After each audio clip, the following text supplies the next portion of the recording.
It's Rick. It's Thursday, January 30th, and I want to talk a little bit about Peacock.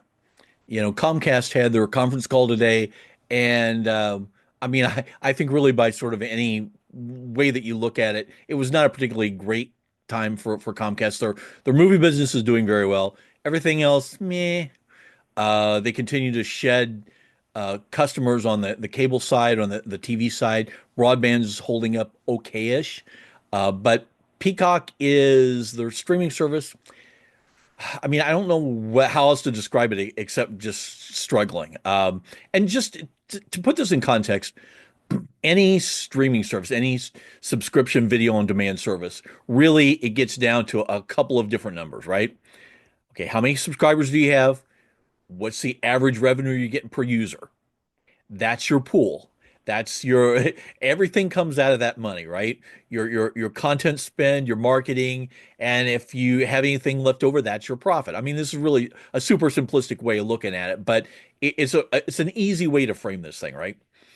And it gets more complicated past that, obviously, because one of the things you're trying to do as a streaming service is look out and say, okay, where do I want my business to be in 6 months, a year, 2 years? And then you're trying to adjust, what kind of goal do I want to set for my subscriber growth? How much money do I think I'm going to have to spend to get there? Yeah, I'm going to have to spend more marketing. Am I going to have to adjust my content spend? There's a lot of factors in there. And when streamers get into trouble is when they make the wrong assumption, right? It's just like any other business. You bet on something, and if it doesn't work out, you pay for it, which gets me back to Peacock. So they basically only added 2 million subscribers for all of 2024. It was flat completely in the fourth quarter of 2024. Yes, they cut their losses from 800 and something million to, I want to make sure I get this right here, 372 million for Q4. That's not great because they managed to mostly do that by raising the price of Peacock and cutting their programming production costs 14% in the fourth quarter. Now, that's an issue because number one, Peacock relies heavily on sports. So they have a smaller pool of original content money to begin with anyway. Um, they don't spend a whole lot of money on original programming. They're doing stuff, documentaries. I think it's probably fair to say that they have one, maybe two higher profile scripted shows per quarter, which honestly, I think if you talk to anyone in the industry, they would say that's not enough to bring in new subscribers. That's enough to hopefully keep current subscribers happy. Maybe it gets the service a little promotion, and people outside kind of think, huh, maybe I'll watch that thing. Peacock has really relied on their sports rights, which some of which they pay for themselves, some of which they share with their parent company, their sister company, NBC, and that audience. And I don't know quite how you describe the Bravo audience, right? The Bravo programming does really well um, on Peacock, as does the NBC broadcast stuff, but the Bravo stuff in particular. And it's a very dedicated, very passionate audience, and Peacock has tried to sort of lean into that a little bit. They kind of deal with Hallmark to get a window for some of the Hallmark original movies, figuring it that's also going to appeal to the same people who are interested in Bravo. The problem is they've sort of hit this wall because the sports and the Bravo audience, the people who are interested, they've subscribed. And since Peacock is only available in the U.S., I mean, it's available in a couple of U.S. Territories, Puerto Rico, American Samoa, a couple places like that. But essentially, it's just U.S. only, which means that the subscriber growth rises and falls on what happens in America.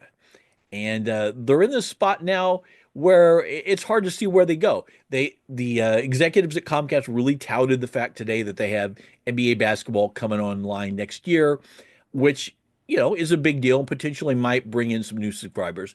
Is also a massively expensive deal. And executives even admitted, well, look, we're going to give it a year, but we're probably going to have to either boost the price of Peacock or create some sort of Peacock premium tier so that people have to pay extra to see the NBA games. Neither one of which is exactly a subscriber level boost. Okay, it's not going to really help, and so it's really hard to see where this growth comes from. And really, that's part of the problem when you rely a lot on sports. It's the same problem that Paramount Plus is having. Yes, it does bring people in, but it is a massively expensive way to get content, to get people in the door.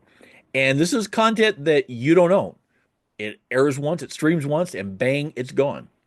And that's part of the reason why Netflix has really resisted getting into to bidding for these really massive media rights deals, is because they're upfront about saying we don't see how that makes financial sense for us. Yes, it brings people in the door, but we can spend half of that money on original programming and some one-off sports things and come way out ahead. So Peacock is stuck now, right? They don't really have a revenue stream that will allow them to increase original scripted programming or even uh, original unscripted programming for that much. And without that, they're not going to add more subscribers.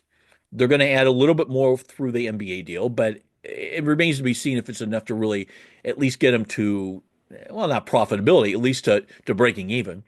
And if they continue to cut marketing expenses, it's only going to make it less likely that they add subscribers. So I don't know what's going to happen. And honestly, listening to the conference call today, I'm not sure that the Comcast executives quite know what happened. I wanted to sort of highlight this quote from Mike Cavanaugh.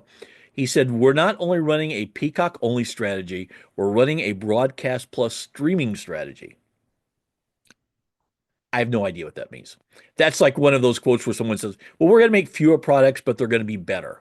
It means nothing. It sounds great, but there's it means absolutely nothing, and honestly, does not give me a lot of confidence in their abilities to get to break even or even profitability in the next couple of years.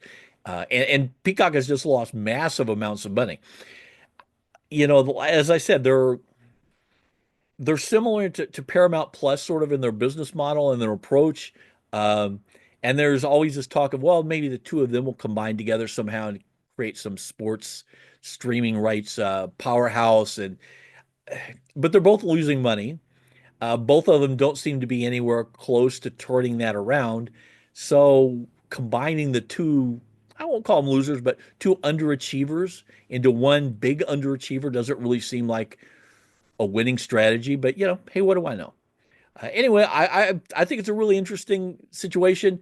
Honestly, I would not want to have to be making the decisions about how to turn Peacock around. It's really tough. They don't have a lot of options, but I'll keep on top of it. I'm sure we'll be talking about this in 3 months when the Q1 2025 numbers come out. Until then, I will see you tomorrow. Thanks.